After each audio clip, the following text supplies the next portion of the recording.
So, magandang gabi mga ka-stroke. For today's video po ay hindi tayo makapag-exercise ng dire-diretso sa umaga. Ngayong gabi lang tayo bago. Then, basic exercise lang po muna tayo. Kasi ako po yung gumawa ng dumbbell. Pero dahil na gabi na, hindi naman na tayo pwedeng mabigat. Basic exercise lang.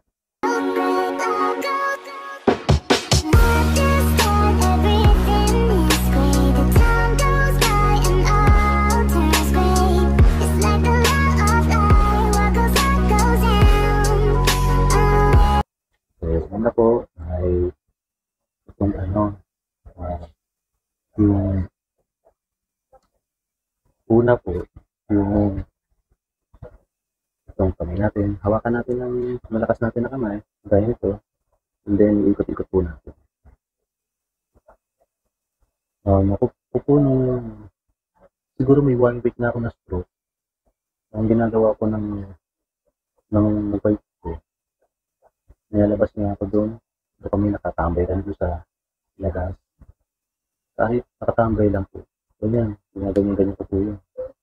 Malaking bagay po yan kasi nagulat na lang ako na kahit paano, unti-unti ko na siyang naigagalaw ng hanggang sa tinuloy-tuloy ko lang yan kahit po nanonood ng TV, pagkatapos kong ay pagkagising ko, yan po habang nakahiga ako. Siyempre po pagkagising natin, hindi naman tayo kagad babangon, di ba? Ginagawa ko po ganun. Sustrasya, ginagawa ko po yan. Tapos habang nakahiga po ako, halala ko na, pinipilit ko ito nakadiretso kung ganun. Yan. Pag nakahiga po, na ganyan ko yun. Sinasanay ko siya na nakaganyan lang po ako, tapos binabalanse ko lang ito. Sabay, akalain mo po na sa araw-araw kong ginagawa na ko umano siya, nakatulong, hindi po na hindi. So ayun, saka pwede rin po yung ganyan, ayun po. Kasi po ang ko dyan, ang parang theory ko po dyan, parang pag matigas ito, pati ito damay ito. Ito po ay theory ko lang. Ang tingin ko, pagka lumakas ito, yung elbow natin na matigas, parang didiretso na siya dito. Tapos ito naman, papalambutin natin yung wrist. Parang diretso na sa mga daliri hanggang sa Tapos huwag po natin kakalimutan itong mga daliri natin. Kaya mamasage po natin yun. Ayan, kaya natin ganyan. Kaya mamasage po natin. Ayan, ganyan. Para mawala yung paninigas. Tapos po ito, i-stretch po natin. Ito po yung way ko noon para lumambot yun. Kasi nga po, noon, masakit po niyan pag ginaganto ko. Masakit pa rin po ngayon, pero hindi na kasi sakit nung dati kasi nga po, matigas lang yung kamay natin nung dati bago pa tayo na-stroke. So ngayon po, lumambot na siya. Kaya yung stretch ko po yan, ganyan. Laking tulong po yan. Ayan.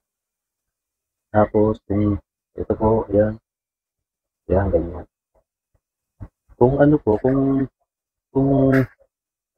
kung nahihirapan po tayong itaas ito, huwag po natin kalimutan na meron tayong malakas na kamay. Tulungan po natin siya, hawakan natin. Ayan po, ayan, ganyan. Ayan. 10 lang po. Halimbawa po, 10 ngayon.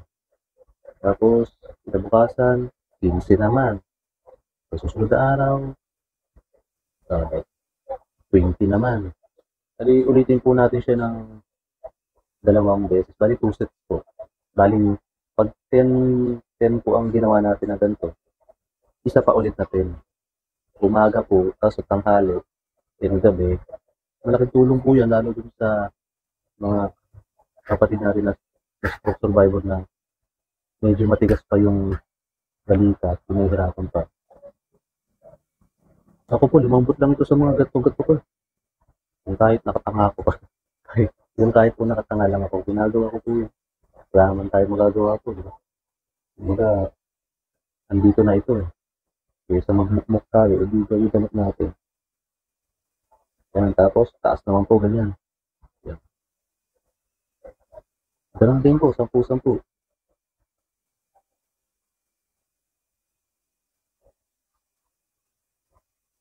Yan. Tapos ito po, kung ano po, yan po, kung medyo hirap pa itong affected side nyo na iangat patagilid na gano'n. Kung naiaangat nyo naman po ng kaunti, tuloy nyo lang po. Kahit ba po, hanggang dyan lang. Sige, tuloy nyo lang po ng tuloy. 3 beses sa isang araw, tuloy nyo lang po ng tuloy. Hindi nyo pumamalayan yan. Unti-unti na lumuluwag yan sa balikat nyo. Unti-unti nyo naman isasagad naman. Basta ulit-ulitin nyo lang kung practice makes perfect na ito, diba?